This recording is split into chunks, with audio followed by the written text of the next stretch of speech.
the Holy Gospel according to Luke. Glory to you, Lord. As Jesus continued his journey to Jerusalem, he traveled through Samaria and Galilee. And while he was entering a village, 10 lepers met him. They stood at a distance from him and raised their voices, saying, "Jesus, Master, have pity on us." And when he saw them, he said, "Go, show yourselves to the priests." As they were going, they were cleansed.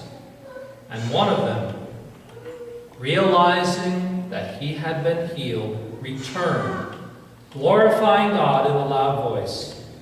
And he fell at the feet of Jesus and thanked him. He was a Samaritan. Jesus said in reply, 10 were cleansed, were they not? Where are the other 9?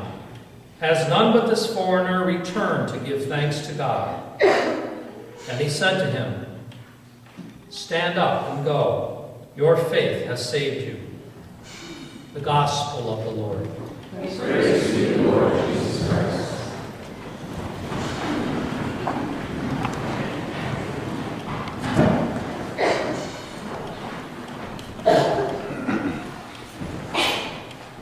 There are many elements in this Gospel that can lead us to a wrong interpretation of how we would see it. The most common one is to believe that only the Samaritan gave thanks to God. That would be wrong. They all gave thanks to God in their own way. To give you a little bit of a background, the Samaritans and the Jews were at odds with each other for well over 300 years before Jesus. The odds really started when they built their own temple on Mount Gerizim. Now, to understand what this problem is the temple in Jerusalem was the main temple for your worship, the main temple for your sacrifice. For us to relate to that, it would be like having our cathedral in Buffalo and no church here. We couldn't celebrate the Eucharist here. We would have to go to Buffalo to do that. That's how much of a difference it was for them. So they built their own temple, yet it created animosity. Very similar to an animosity that occurred throughout history between Christians and Protestants. Now, imagine if we were in a village here in Watkins Glen. The whole village was only Catholic. There was no such thing as a Protestant. They wouldn't dare set foot in the village. All we knew was Catholicism. And what we thought we knew about Protestants were that they were really wrong and there was nothing good about them. That would kind of give you an understanding of the conflict we're talking about. There was a belief on both sides that both sides were wrong. Yet, God was on both sides. God clearly healed not only the Jewish people, but the Samaritans. So, how do we look at this a little bit deeper?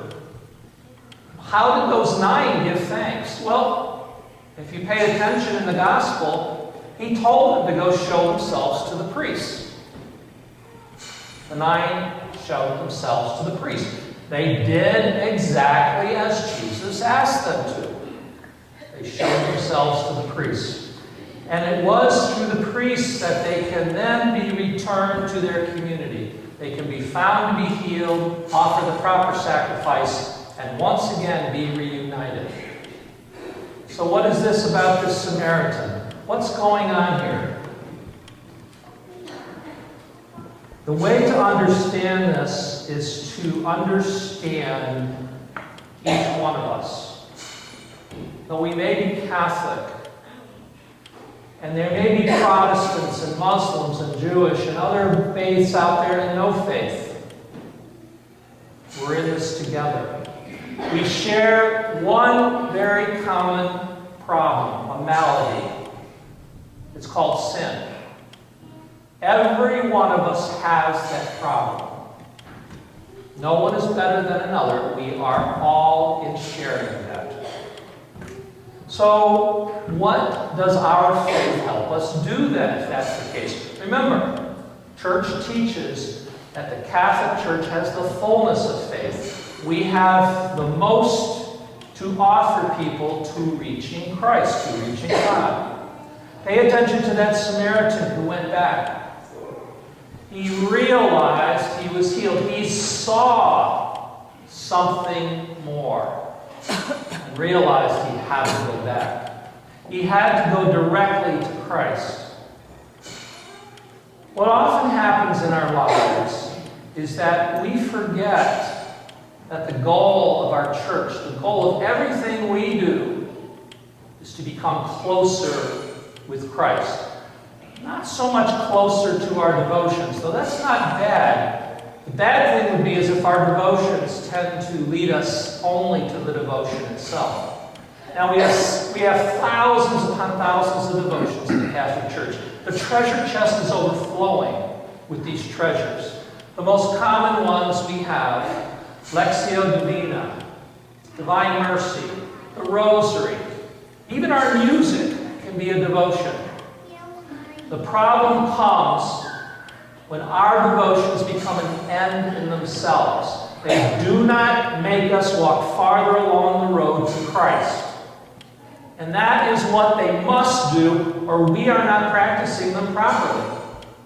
Those devotions, just like the Samaritan who recognized with his eyes in terms of spiritual eyes that Christ is the one he had to thank, that Christ is the one to go to, that Christ is the center. Every one of us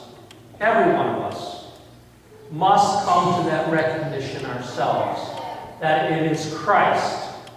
It is not the devotion. The devotion helps, but it is only Christ that heals us and that brings us to wholeness and reunites us once again as people of God. Now we come together here today in the Mass, the Eucharist, Thanksgiving. We're all doing that. But do we take that Thanksgiving with us? Do we share it with the people out there that we meet? In all situations, even difficult situations, because, remember, with us also goes God's grace. Are we like the Samaritans who can see God's grace permeating our world?